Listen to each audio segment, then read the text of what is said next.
Hello! Today's game is called Name That Honor. And this game was, the idea behind this was because it was part of the Pathfinder program or Kids Club. I just wanted to bring a topic of all the different honors that the program has to offer, and I wanted a fun and interactive, creative way for the kids to play. So let's go take a look at what we've got. We've got the rule book here, which has the front cover. And then we've also got the set of instructions here. These have the components and setup. We've got the gameplay, the board locations. We got the different type of cards, solving a question, the game end, and an alternate style. So the main point of this game is that you have to get seven honors correctly, which are these chips here. If you want a shorter game, then you get you answer 7 questions, and then you get 7 of these, and you win. Or if you want a longer game, then you got to get 7 of the same category. We've got the player tokens here, we've got the 2 types of dice, and we've also got the cards. One of the things that was brought up to my attention was that these cards here, when I created them before, I had 3 different categories of draw, choice, we had skit, and we had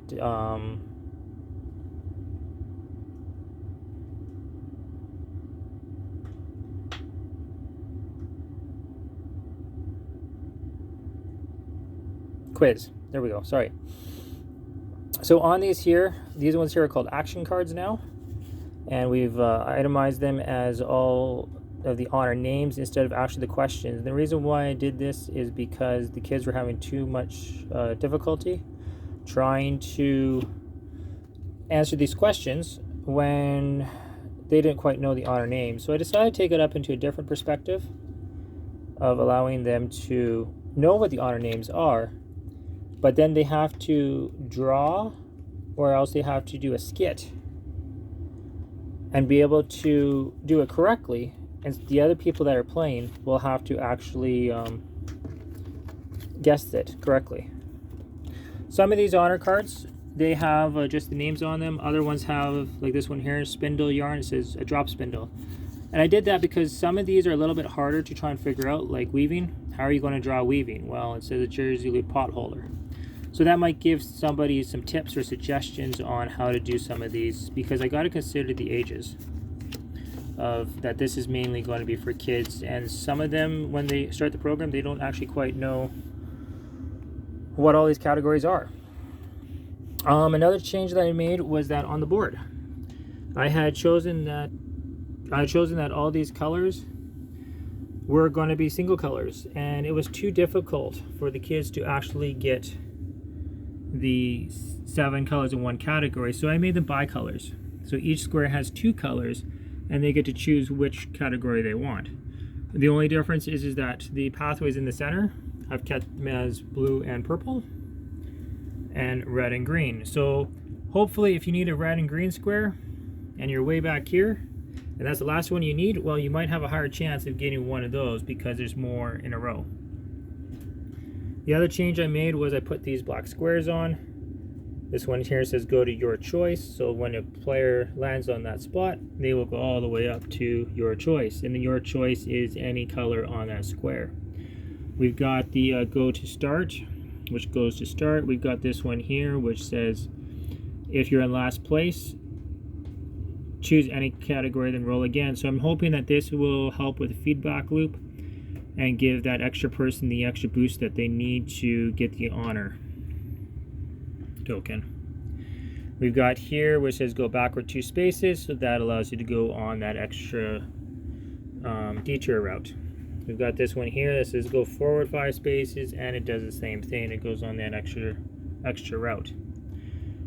We've got one here that says just choose any random location, and then we've got if you solve the question, roll again. So that's kind of another feedback loop.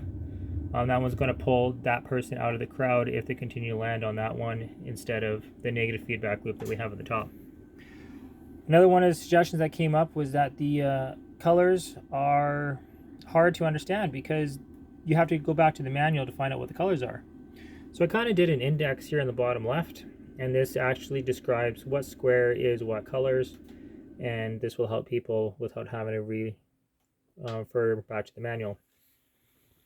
So let's just do a quick couple rounds here then, since we got a chance. We got the companion token. One more thing about the tokens is that the tokens were a little bit smaller. So I made these ones bigger. They're also on cardstock. So they're actually easier to pick up. And that goes for the same thing with the cards. They're double-sided on cardstock. Just it's a little bit more stiffer and not as flexible as paper. So when we roll the dice, we get a 1. And we move this one over and we get blue or purple. So if we just take these cards and we'll flip them up.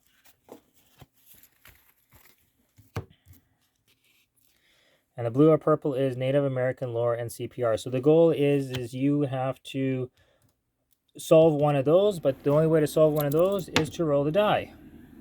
And we got a C, and a C stands for your choice. So I could do a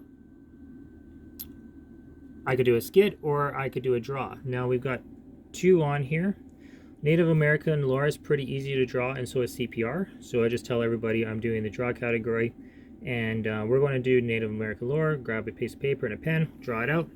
If I get that correctly, then I will get arts token. And if the other person that solves it, if you have more than 2 people, they will also get an arts token. The first person that gets 7 of these for a simpler game wins the game. If you want a harder, more challenging game, then you would need 7 of these for a longer game. Thank you for watching, and this is the game Name That Honor. Thank you.